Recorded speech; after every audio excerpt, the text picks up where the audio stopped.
So I just wanted to talk about and show how to uncase one of these receiver ESCs, the stock ones. The case is pretty heavy, I guess, considering it's a few grams. It's about 4 or 5 grams, maybe 6. But then also just having more options on how to mount it. I've actually mounted some, and I can show you, but I've mounted ESC underneath the board here, or the mount, and that frees up the whole top of the ESC. Now, mind you, it depends on your rig because there's some clearance issues, but I was able to get it on one of my rigs and it works really great, and you can't do that with the case on there. So we're gonna go ahead and remove the case. I'll show you how much, here I can show you right now how much weight difference there is. So this one's a complete case. It's 12.21 grams. And then this is, even with the wires and the extra connectors, it's only 7. So that's a pretty significant savings. It's about 5 grams when it's just the ESC and receiver, and it's sitting on top, of your rig. So it's a high point. It helps lower the center of gravity, and again, gives you more options on how to mount it. Even just the size, it's got quite a bit of savings on the size. Let's see, let's put it like this. So you can see there's a good amount of extra space you gain by decasing it, and then obviously this way there's a huge difference. Yeah, so let's go ahead and take one apart and I'll show you.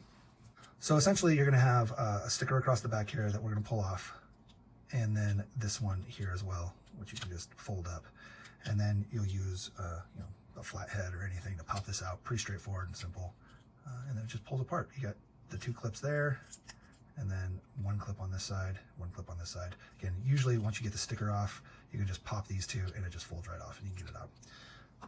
So then here's the board. Okay, and you can see on this one I already popped the brake. Here's the old one, or non-modified one. There's the brake clip here. I actually, when I decase these, also just clip that off. Leave it on there, obviously, unless you don't want it, but it's for your drag brake. But clipping it off, there's no reason to have it there. Plus, now that it's decased, you have easy access to pop this off if you really wanted to. You can just pull it out, So we don't need the extra tab. It gives us a flush here. So the idea is to remove the switch and have it permanent on. I like to have, most of my stuff I just leave on anyway, because you should always unplug your LiPos when you're done anyway. So there's no reason for an on and off switch on most of my stuff. Also, if you're using like the Furatech or any other ESC and you're using this board just for the receiver side, a lot of them don't. They bypass the switch anyway. So we'll pull the switch off and we will solder the 2 points here. It's these 2 outside that are your on. So that's on, that's off. So you're going to solder these 2 together, and then we're going to remove these 2 buckets or the connector points. These just pop off. Go ahead and show you that. Just kind of get something to wedge under there. You can use an X-Acto, and they just kind of slide right off.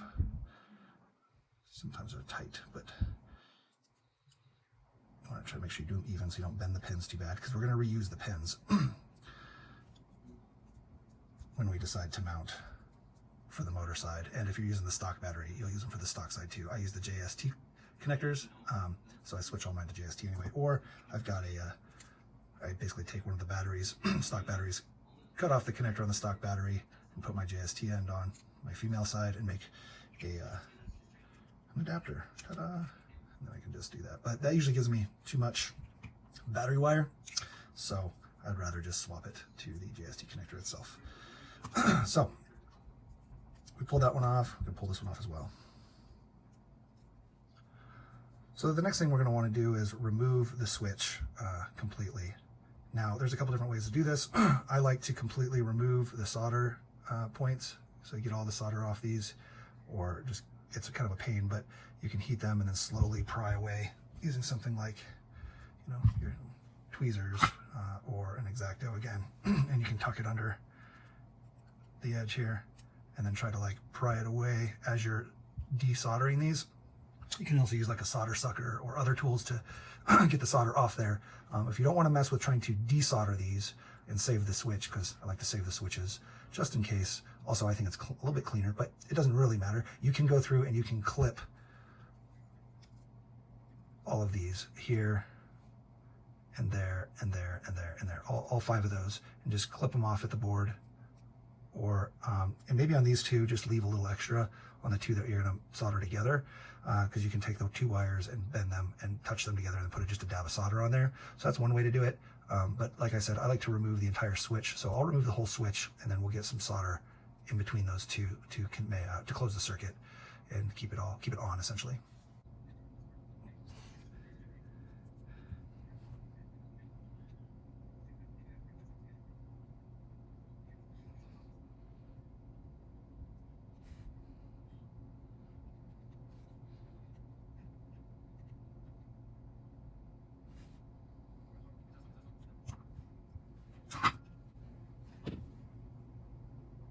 So like I said, it's a little tedious and a little bit of a pain to get this pulled off. That way, I probably should have used a solder sucker and just pulled all the solder off. You basically heat up each pad one at a time, heat it up, suck off the solder, heat it up, suck off the solder, and try to get as much solder off as you can before pulling it through. That probably would have been easier, but some people don't want to mess with that at all, and that's where you would just basically cut the pins off. And then you'd cut these as short as you could to the board, and this one as well, and then these two that you're going to connect together, you would connect them together and put a piece of solder at the top. So then the next step is just to get a little bit of solder, like I said, on these pads, and try to connect that circuit. One thing that I noticed is that it's a little easier if you turn your soldering iron down a little bit, the temperature, and then it'll usually stick a little better.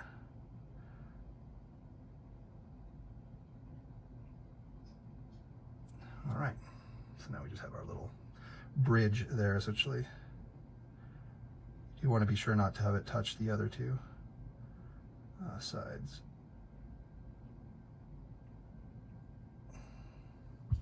All right, that looks a little better. So one thing I like to do along the way is just to test things. So just to make sure you know where your point of failure is if you messed up along the way. So you don't want to get the whole way and then plug everything up and be like, why isn't it turning on? And you're not sure. This tells me that my on switch is working, all my servo and ports are still working, and so we're good to go. We're gonna keep modifying here. Now these pins are much easier to pull out than the switch, just because it's one solder point, per pin essentially. So usually I don't need a solder sucker at all for those. We can just heat up each pin and pull it out.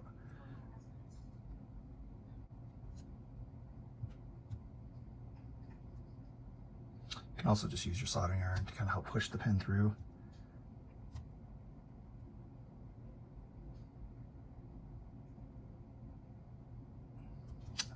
It might help if you turn up the soldering iron a little bit here.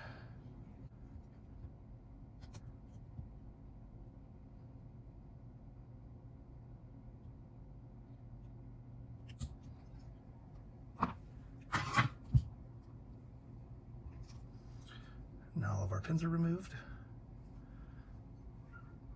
and we can go ahead and solder on our wires like this. So now we just kind of assemble our wires. Like I said, you can kind of wire these up how you want. Some people wire the motor straight to the board. Some prefer to have a cable, a little extension. I prefer the extension. But you'll just go ahead and insert your pins back in, and they basically just slide in. They have a little notch on them down at the bottom here, kind of, that stops it. It's kind of hard to push with your finger, so I usually push it against my table or mat, like so. You can also use pliers or tweezers or whatever.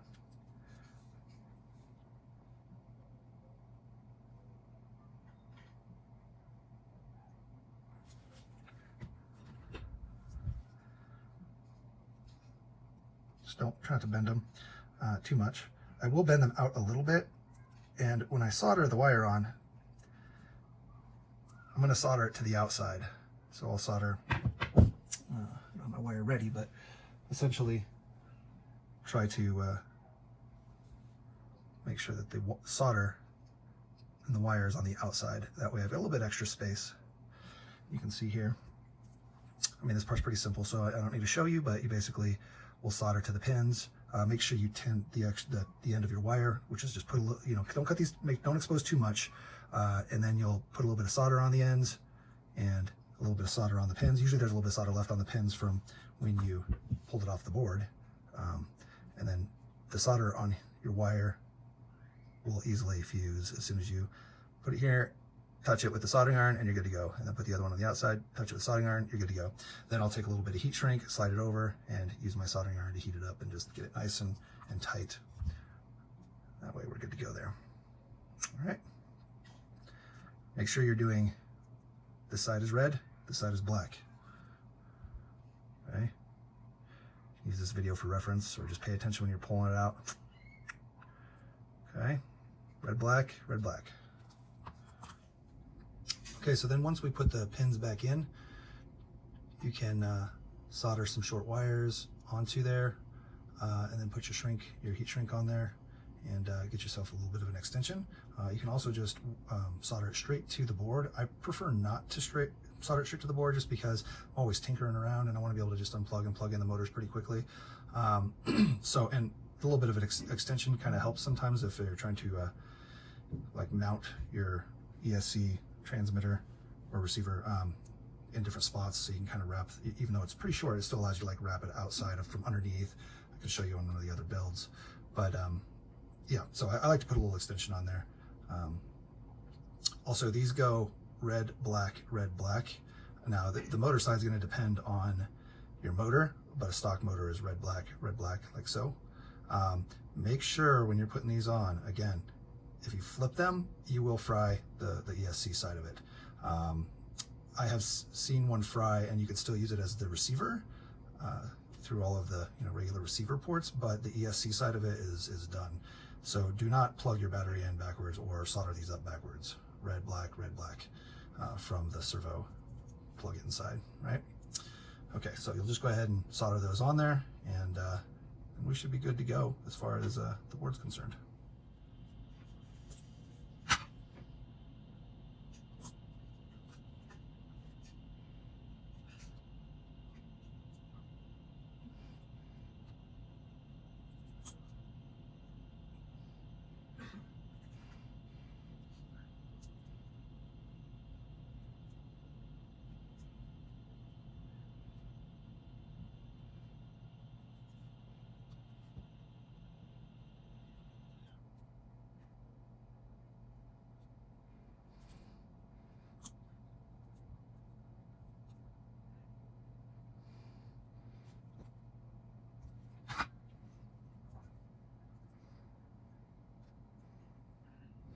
And of course we can test it.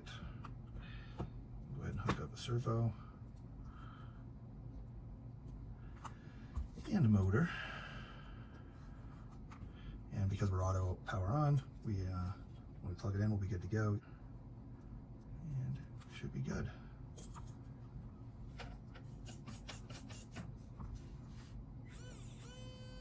We are good to go.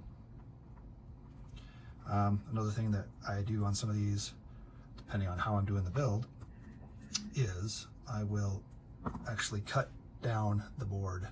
So if I need like a little bit extra space, you can cut in pretty deep onto the board. Just make sure you're not hitting where any of the solders go or breaking any of the circuits on the board. But I'll just take a Dremel, and I've cut all the way in and across, and then even trimmed this side here a little bit. And this back, you gotta be you don't get much, but sometimes that little bit of clearance, just like a notch out of here or something, depending on how you're mounting it, won't matter. And even up here, I've trimmed this all the way down to the plastic, connectors. It's not much, but it's just enough to where something may hit on there. And so I actually need a little extra clearance. Now it hits on the capacitor, which isn't that big of a deal, And another thing, when you're mounting a naked board like this, you want to make sure you're not touching any metal or mounting it to anything with metal, because yeah, you'll short it out. I like to mount, or at least cover up spots where it's close to metal as much as I can with maybe a thin thing of super glue, or not super glue, well, hot glue really. And like I'll even cover these with hot glue just to kind of give them an extra little bit of rigidity or security to the board. I mean, these are, if your solders are good, you should be fine, but even just a little bit of hot glue on there just to kind of help it, so that if you're pulling on them and unplugging things and whatnot, it doesn't just you're not wearing on the actual solder itself. You don't want to break any of the actual plates off of the board, the solder points on the board. If they break off, your board is done because you can't really fix those. Those are the, you know, where all your solder sits on top of the board. There's little plates under there, and if you get them too hot, they'll pop off sometimes. Or if you break it by pulling on a wire too hard, you could break that off the board. Pretty rare, but it's possible. So, like I said, I just like to kind of reinforce it with some extra hot glue. Anyway, alrighty. So, like I said, on different rigs, you're going to set it up differently. On this particular rig, I was able to mount it under the ESC mounting point. So now I'm going to be able to remove this whole battery tray, and then the ESC tray will hold my battery, and that'll get me more front bias. I'm not totally done with this yet. I'm gonna, because this is the only thing stock on this is the ESC, and then the motor and transmission. Oh, and then I guess the gears inside the diffs are stock, but the motor, transmission, and gear diffs, and then ESC is heavily modified. But so when I swap out the motor, I'm probably going to change the configuration a little bit. But right now, you can see how low and basically hidden my ESC is, my receiver. Now, as I mentioned on this one, when I first set this up, I was riding much higher. I realized I wanted it lower. It does just barely touch on the capacitor, is what it's actually hitting on. Or no, sorry, it's hard to see without good lighting here. It's the servo is hitting on the servo plug, which I trimmed down. We can pop this out real quick. I even trimmed down the servo plug as much as I could, so that it wasn't hitting. But the servo plug is essentially hitting on the control arm mount, just barely. And so that'll probably get fixed when I relocate everything and put the new motor in. Again, if I put a motor going forward facing, I can't use this like this. So I'll pull the transmitter or the receiver and ESC, and I'll probably mount it under here or in the back under here. I still want to keep it as forward as possible. It just kind of depends on what we're going to do with the motor on this. But again, the point is that you get a much cleaner setup, right?